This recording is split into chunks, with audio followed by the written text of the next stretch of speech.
Bhojpuri संगनी channel में आप सबके हार्दिक स्वागत बा। पुराइन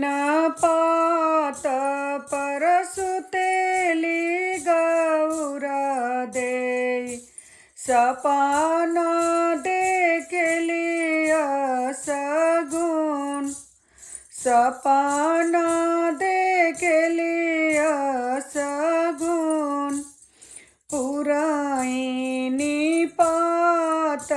परसुतेली गौरा दे सपना देखलिया सगुन सपना देखलिया सगुन मोरा ही देसे बाजन एक बाजेला के कर हो खेला बिया के कर हो खेला बिया पास पड़ोसन तू मोरी गोतिया हो सपना के करना विचार सपना के करना विचार तू सयानी गोतिन तू ही मोरी ज्ञानी हो तू आहूँ पंडित के पतो तू आहूँ पंडित के पतो मोरा ही देसे बाजन एक बाजेला शिवाजी के हो खेला बिया शिवाजी के हो खेला बिया किया ए महादेव चोरी से चटनी किया हम कोखी के बिहुन किया हम कोखी के बिहुन किया ए महादेव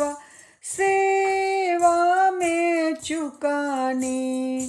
काए कईने दोसर बिया काहे कईने दोसर बिया नाही ए गौरा देई चोरी से चटनी हो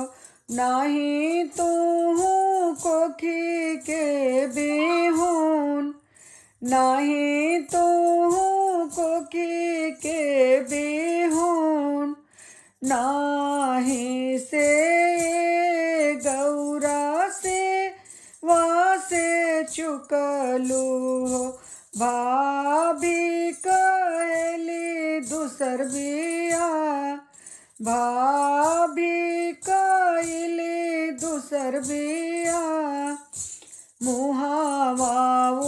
घरी जब देख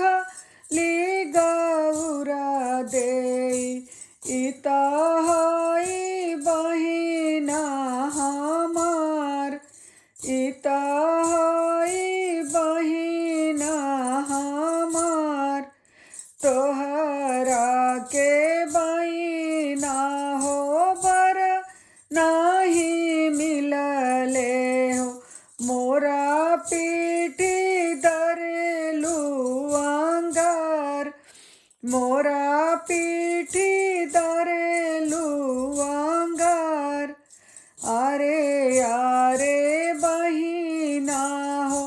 गाया गोबर कड़बो करबो रसोई तोहार करबो रसोई तोहार तोहरो जनमल का खियाई बे बहिना शिवाजी के सेजा जानी जाय, शिवाजी के सेजा जानी जाय, शिवाजी के सेजा जानी जाय। आप सबके ई शिव बियाह कैसा लगल? अगर निक लगल तो शेयर और सब्सक्राइब जरूर करी। धन्यवाद।